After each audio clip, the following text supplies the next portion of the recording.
Welcome to the Husker Army Podcast with your host, Husker fanatic Ryan Knutson, former Husker wide receiver Kenny Cheatham, and Husker recruiting guru Matt Sass. Fall in, everybody, at attention. You are locked into another episode of the Husker Army Podcast. Today, everybody, I am your host, joined with my other host, Mr. Kenny Cheatham, former Husker wide receiver. How you doing, sir? I'm all right. How are you?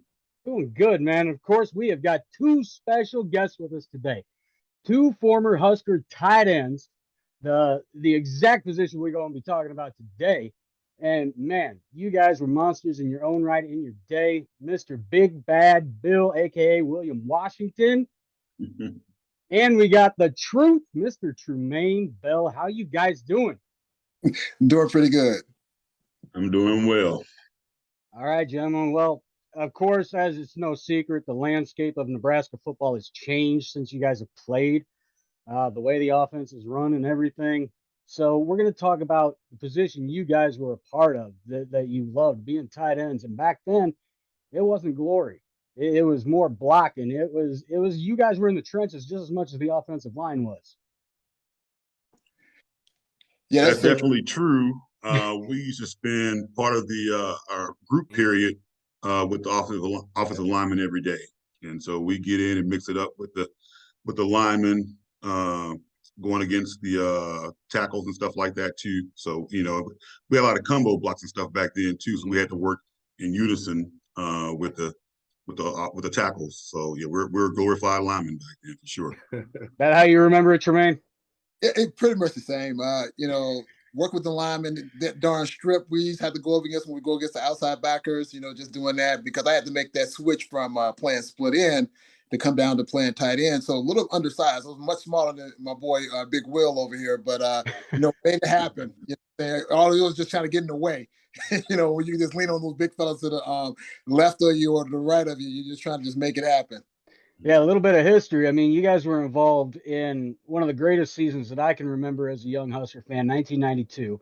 One of the greatest things I remember, and then one of the most horrible things I remember is greatest of all is the beating you guys put on Colorado in 92 in Lincoln on Halloween night. I mean, total dominance, start to finish. Black shirts were on fire the whole way, picking off Detmer, I think, on his second play of the game. The offense was clicking like crazy. Tommy looking great. You play a very skilled Kansas team the very next week, beat them. And then the folly in Ames against Iowa State. Ooh. Hey, man. I didn't play in that game. I was hurt. Get that out there. I wasn't part of that. I was a cheerleader that game. We could have used you. Well, I'll say, unfortunately, I had the opportunity to play in that game. And I think a lot of it was overconfidence. We had Iowa State, time and time again. Yeah. They threw a wrinkle at us. They kind of threw a little bit what we did with that triple option. And I don't think we were. So with them coming out with that, and I think a little bit of us being a little overconfident, I think that's what kind of took us out. Because I can remember still late in the game, and we were driving. I was like, man, we got this. We're going to win this thing. We're going to win this thing. And it didn't happen. So it kind of puts you back in your place and humbled you very quickly.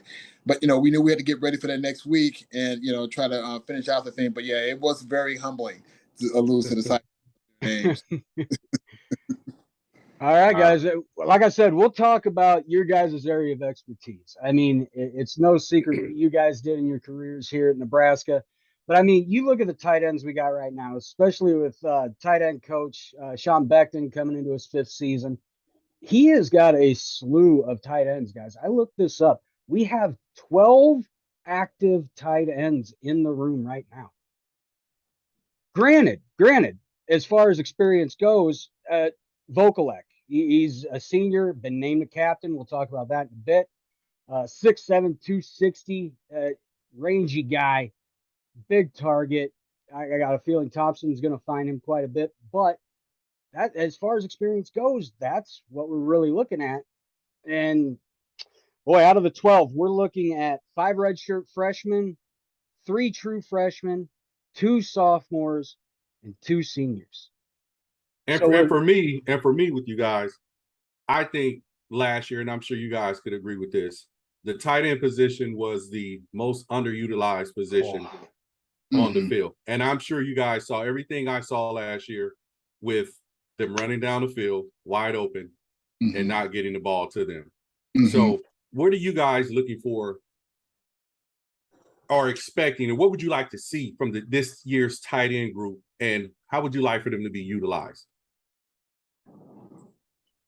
Well, I would say, definitely use them in the pass game. You do have some guys that can catch the ball at that position. There were some mismatches because on the last year with Allen, you have guys 6'9", advantage of that size. We're in the red zone, put them out wide, let them just go up and do a jump ball. Even though we have some guys that are talented enough to do on the outside, but that's a mismatch when you get a tight end flexing out wide like that. They're normally going to try to put a linebacker out there on that guy. You're not going to see too many corners. So use that advantage that you have and get the ball to those guys. I would like to see them get the guys the ball, in the middle of the field.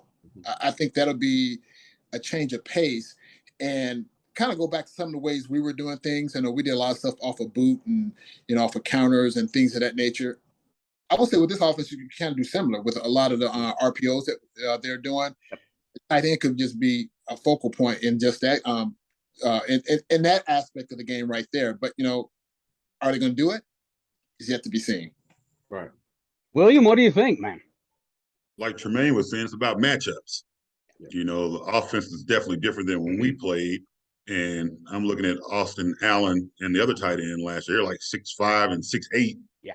And like you said, you're going to match up with the linebacker or a safety, and there's mismatches all over the field.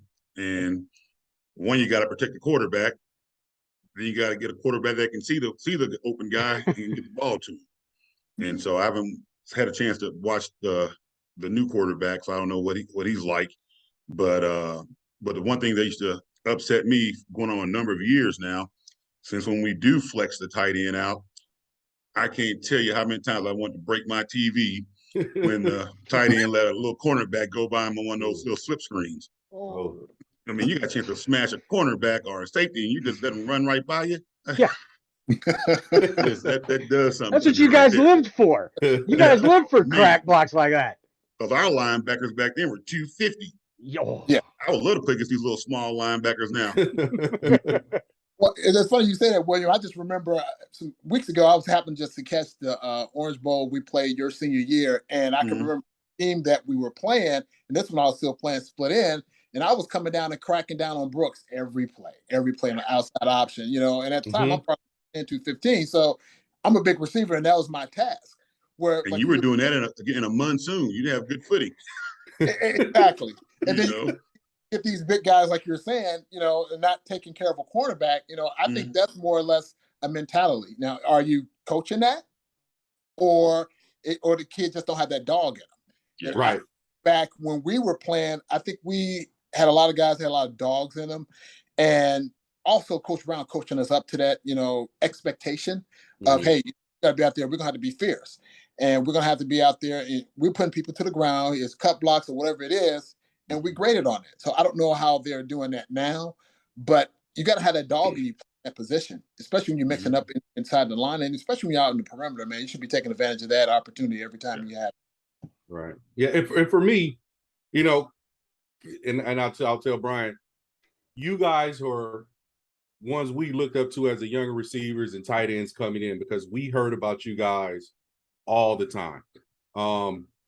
Every player Coach Brown had before us, we heard about, and you guys were the recent ones, so we definitely heard about Big Will. Of course, we heard about Tramaine, Tramaine Bell and Big William. They would do their best blockers, and Tree was a hybrid. You know how Coach Brown is, and guys, and you got to make sure you get in there, and those guys come down there and sack them, and we would hear all that. But I think a lot of people, they see the game and they watch the game. But for me as a wideout, and we all know that the offense has changed, I really don't think people understand how much the field opens when the tight ends are utilized correctly. It opens out everything out wide. It opens the run game. And for me personally, I don't think we've been doing that as well as we could have been doing it the last couple of years. And do you guys agree with me in regards to that, as far as how important the tight end is? People just think blocking. No, you have to put all aspect of what the tight end position does for the game. I agree with you on that, man. And William probably would agree with you too, because think about when Garrett was playing, Will, and Garrett had that streak. He had 6 or 7 catches. They all were touchdowns, and that was all predicated on him doing what he needed to do in the line. And then he has the opportunity to do a little pop pass. Boom, it was there. So the opportunities are there if they utilize the position the correct way. What do you tell somebody like Vokalek, who's a senior, hasn't really had like outstanding stats or anything due to, Austin Allen last year, pretty much, but coming in, being a captain, being a senior, being a leader, this is his last hurrah. What do you tell the guy that if he goes down, he's got to get those guys behind him ready? What would you tell the guy behind you? Well, like for me, I played a lot of football at tight end in Nebraska, and just being a leader, giving those guys behind you the confidence. And back then, we in certain games we were well ahead, and I'd pull myself out early, let those backups get some reps. Yep. But the main thing is to be a leader, be a second coach. If you've been there and done that, pass that information along, and lead by example. That's not always vocal. I don't know his personality, but you can definitely lead by example. Just doing the right things and the little things. And with him being the only offensive captain, he must be that guy. And so we should see that as lay people now watching the game. He's one of the leaders on that offense. And so as he goes, they should go. So hopefully he'll be a focal point in the offense because I've seen so many tight ends burn Nebraska over the last few years. So that tells you how important that position can be. Right. We made some All-American and some draft picks out there playing against us. So hopefully we can do that. And also, I'm not sure how the offense run now, but like when me and Tramaine played, we were a critical part of the run game. Yes. And I would like to see Travis when he is caught up on the block, control that line of scrimmage. Matter of fact, change that line of scrimmage. Because when you change the line of scrimmage, you affect that linebacker's flow on anything outside. And that allows for big plays. And if you're a great blocker, they respect you as a blocker, that opens you up in the passing game as well. And him being 260, he's well easy to take on an edge rusher. He's going to be about the same size, if not a little bit bigger than some. Well, I would say this, even with the size, that helps. I was playing tight end at 225. So, wow. I had to figure out ways of making things happen. And let's say and Garrett was on the other side. Garrett was about 220. So we were tiny back then. So we had to use other things in regards to having leverage, knowing where to get to, and just staying in front of people. Now, I wasn't like William. Well, William would get there and he'd hook that in and he got him. And he's not going anywhere. Whereas I had to use my speed. If I'm getting up to the second level on a linebacker, I get there a little bit faster than most of the bigger guys. But on a line of scrimmage, just holding your ground. And you're just hoping that running back gets around you. And the way we ran it, that option, they got around really quick. So I didn't let my size deter me to get my job done, because I knew that there was no safety, there was no linebacker to be able to cover me down the field one-on-one when I had opportunity. And I had the opportunity, I took advantage of it. So that's the kind of mentality you got to have. You're 260, great, use the size, but also be ready. He appears to be a very nimble guy and can catch the ball in traffic and in the open field. And if he just does that, man, he'll have a great year, especially just him. But like William was saying, you got to kind of teach those younger guys. A lot of it starts in practice. And when you see stuff on the field, letting them know that, because it's a committee. It's not just him by himself. You have to kind of pass along that knowledge so those guys can help out when they're in the game, and then, kind of keep the tradition going.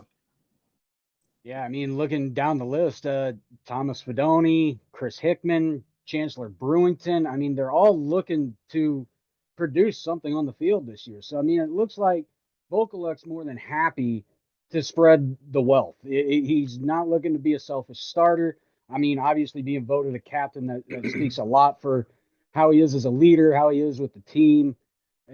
So I think we're going to be all right there as long as they stay healthy. I mean, fingers crossed there. That's the biggest thing for any team. Stay healthy. So say Vokalek does go down, God forbid. We look at Thomas Fedonia, redshirt freshman. It great size, great speed, kind of a hybrid. Uh, Maybe he's the next one to go behind him. Who knows? Chancellor Brewington making his run at the depth chart. He's coming up. I mean, these are all guys. I mean, seriously, when you guys played there, did you have 12 tight ends in the room? When I showed up in Nebraska, the walk-on program was at its peak. Ooh. And when I got to Nebraska, if I recall, someone mentioned we had 17 tight ends.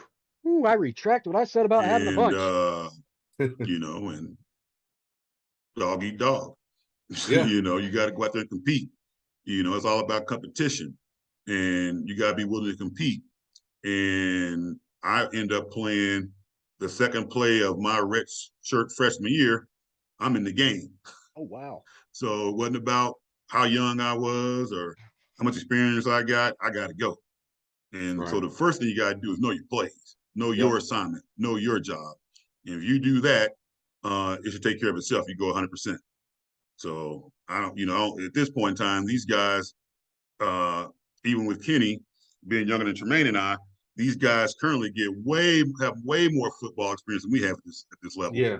They doing this year round. I was playing basketball, doing a little track, doing other things. I even had a job. I don't know if anybody got a job now these days. In high school, these guys they have way more opportunities to perfect their craft, know their plays. Mm-hmm. So to me, it's like no excuses. You're ready to go. Yeah, they're coming in. Your number's called. You should be ready to go. I don't care who you are.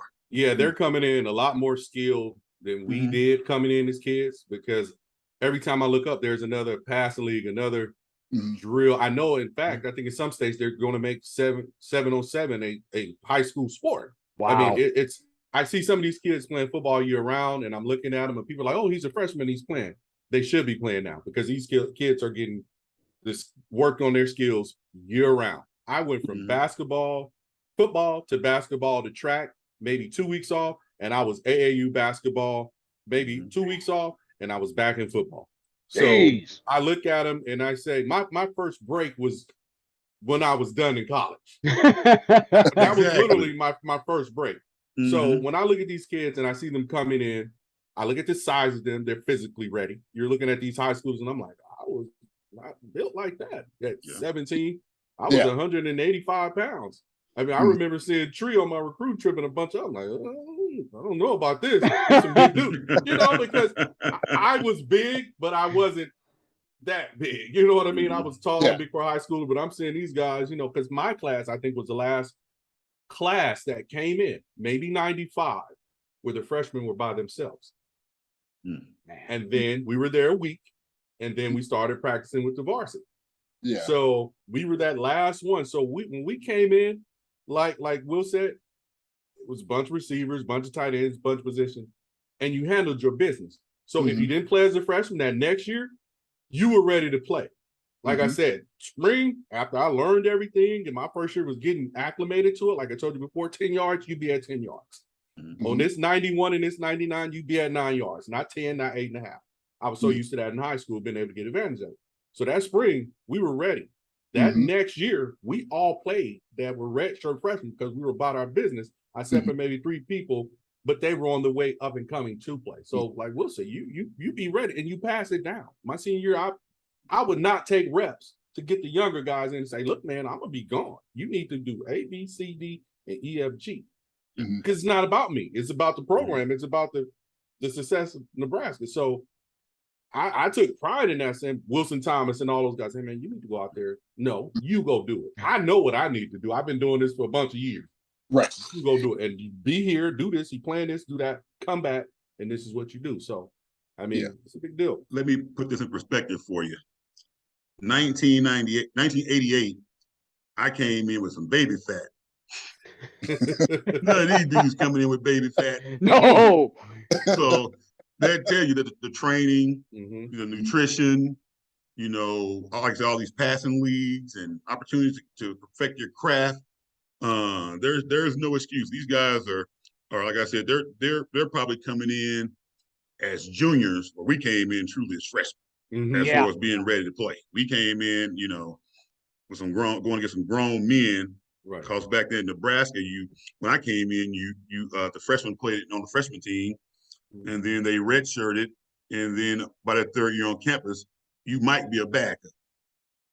Everybody, it wasn't too many sophomores starting or freshmen, definitely no freshmen starting really, even redshirt. So, and like I said, I came in and started playing as a redshirt freshman. So I was ahead of the curve.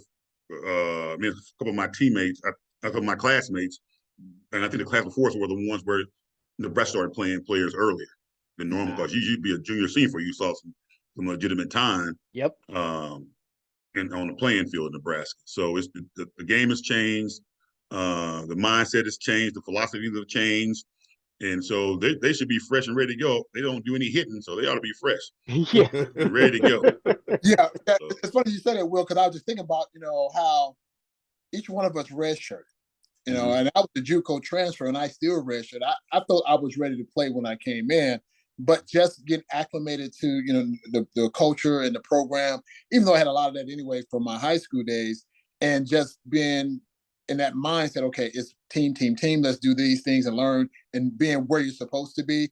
A lot of these guys are not looking to redshirt. A lot of these guys want to come in and play right away. I get that, understand it, but everyone can't do that.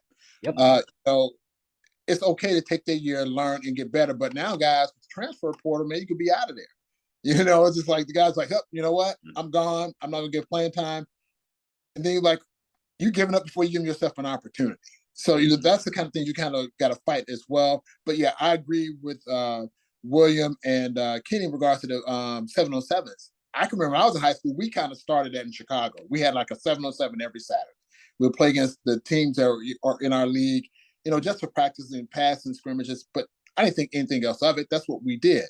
And now you see, I'm like, man, this stuff is big. I remember my son was in high school and he was doing, I was like, dude, what's going on? He said, hey, that's what we have to do. So yeah, it's totally different. And like I said, the guys are physically better, but are their minds ready to play that college game?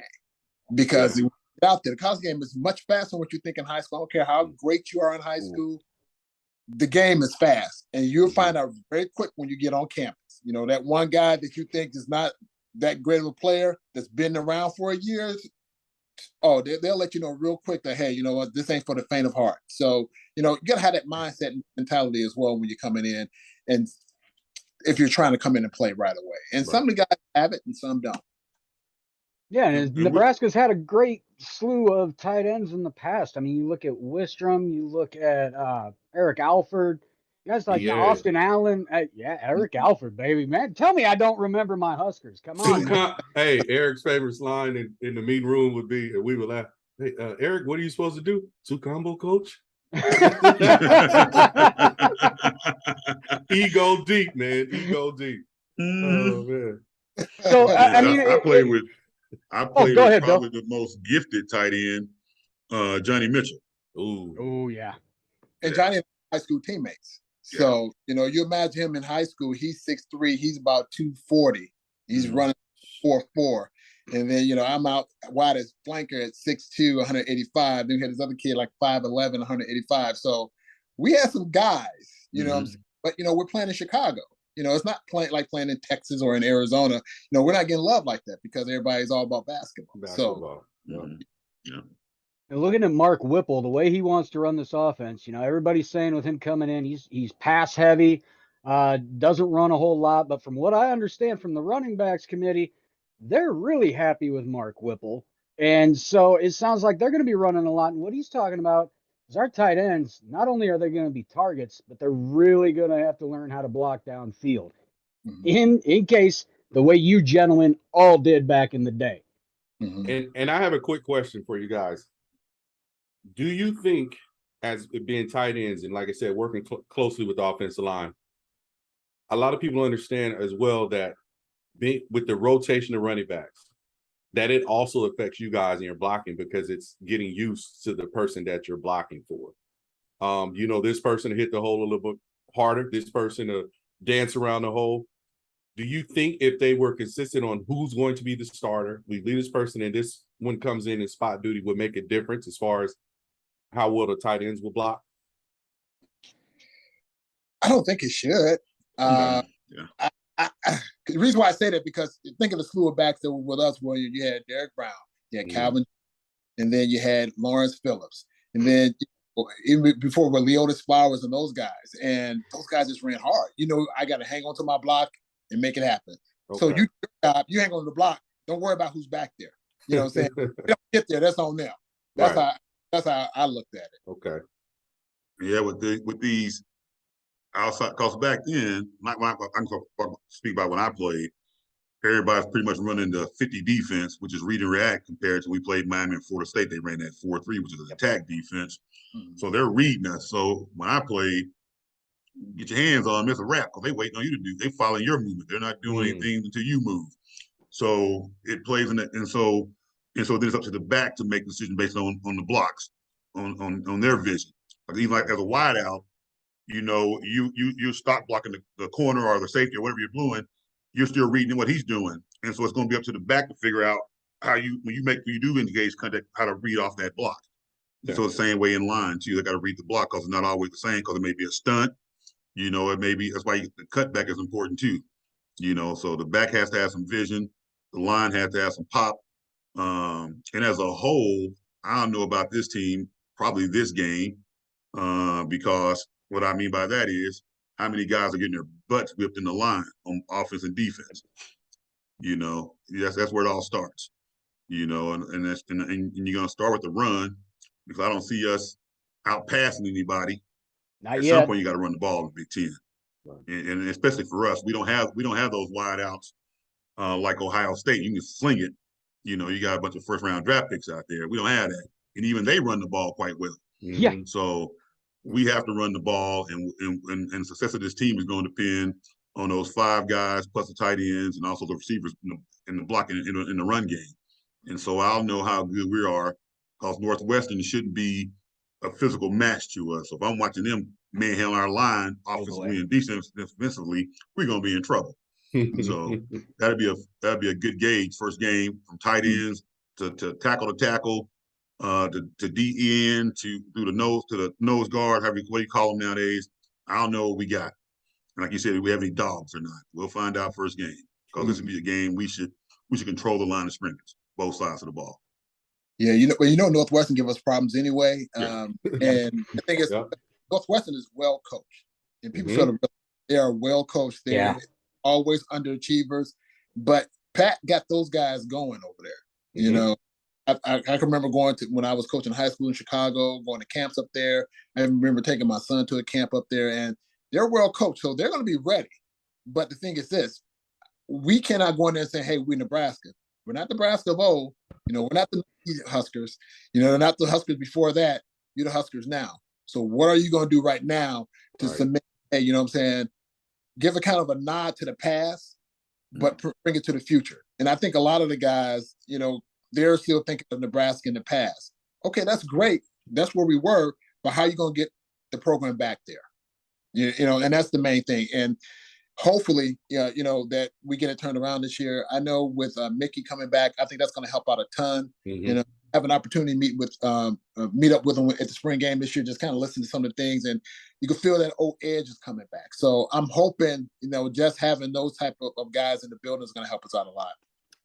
All right, guys, we're getting down to about 10 minutes roughly, so we'll spend about maybe 5 to 7 minutes talking about the next topic. The captains, guys. It was just announced the other night. We're looking at 3 black shirts on there and 1 offensive player. We're looking at Nick Henrich, a linebacker. We're looking at Garrett Nelson, edge rush. No surprise there. We're looking at Travis Vokalek, who's a tight end who we've just talked about. And the one that I honestly thought would be one anyway, and we're not bringing him up, was edge rusher Caleb Tanner. Those are your 4 captains.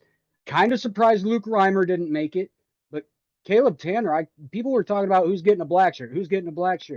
Nobody's bringing up Tanner. You watch the young man, and he's got a motor that is just crazy. He's an edge rusher that's got a great burst off the first step, and he's put up some great numbers. So with these 4 and 3 being black shirts, I think the team's made the right choice here. I would say so too. I saw that the other day. I was like, man, only one offensive guy. What's going on? Yeah, same thing. No quarterback. Yeah. What's going on? But if you really look at it, our defense has been good the last few years. You know, it not seem like it, but Fernando got those guys playing for him. You know, because if he didn't have a play, he wouldn't be here. You know, Scott would have got rid of him. I think he's a good coach. I think that he's finally getting some of the guys to fit his system, and that's the main thing. And those guys play hard, so I'm not surprised that it's 3 black shirts, but I'm kind of surprised that it's guys. So I don't know, because back in our day, it seemed to be more even. 2 and 2. It was 2 and 2. Yeah. For them to say, no, the hell with that, and just let's have the defensive guys, I'm like, wow, that kind of tells you enough. But I'm glad they didn't put Thompson in there as a captain just because he's a quarterback. A lot of times they do that. So, not surprised, but again, kind of surprised. But I think good choices. How about you, William? I'm not for sure of what class the linemen are in, but it tells me that somebody needs to step up. Mm-hmm. You know, if they didn't find 2 quality guys to be captains on the offensive side, that tells me somebody on the offense needs to step up. Yeah. Because I haven't been there, I haven't seen any practice. So what if Travis, it wasn't who he is, then there's 4 defensive guys. Yep. You know, so that tells me somebody needs to step up that can be seen on the offensive side of the ball other than Travis as a leader. And maybe that's the quarterback, maybe that's another lineman, maybe I don't care who it is. We need more than one leader on the offense. Yeah. Because like as Tramaine was saying, that's what's been holding us back lately. The defense is playing pretty good football. Defense has kept us in the games. Yes. So offense needs to step up. Please. As a unit. Mm-hmm. Kenny, what do you think? That was a telltale sign from me as well. I was like, okay, we got 3 defensive dudes and 1 cat on offense. Something's up, you know. I mean, and that's just honestly, I mean, whether it be like Will said, if somebody on that line, either because of course they're not doing what year you are anymore. Remember that? I mean, you used to know it was gonna be the seniors. So that was telling me someone on that offensive line hasn't stepped up to that place to where they're like, this is the leadership role. Now maybe they just decided not to go that route, but normally, if I'm correct, we voted for the captains, correct? Yeah. Correct. So it's someone, and offensive guys, of course, we go vote for our guys. You know, you got the ones who were loud, who were more, and it's like, okay, that's them. You know, we had a BJ. That was Rashawn's personality. You know what I mean? Sheldon Jackson was more quiet. Other guys when I was there, you know, when I was older enough, I would say to vote. Let's put it like that. But I mean, just personality. So when I don't see that dog on that interior, that's not there. I'm like, okay. Now we know if Cam Jurgens was there, he would have been a captain. Yeah. I mean, that wouldn't have been questioned. So I mean, like both of us said, it's kind of like, ooh, but if it's just a mystery to me. So it makes me kind of question what kind of leadership do we have on the offensive side? Now, like you were saying, having no offensive lineman on there, it is quite surprising, truthfully. Now, if you ask me, though, somebody like Prohaska coming back from injury, had he played the rest of the season before injury, I think we'd be talking about him being a captain. Yeah. Well, but I think about it, you know, I guess since he was out during the spring and stuff like that, but I think it takes more than just the on the field part. Very true. It's the off-field stuff that, you know, that shows that leadership, the things that people don't see on the day-to-day basis, that's what make a person a captain. You know, if you just go through the history of the guys, I know, especially around the time we're playing, those guys were doing other things. You know what I'm saying? That you wouldn't see. What Jim Scott a captain one year, you know, and you would think Scott wasn't the best of players, but damn, that dude was, you know, tough.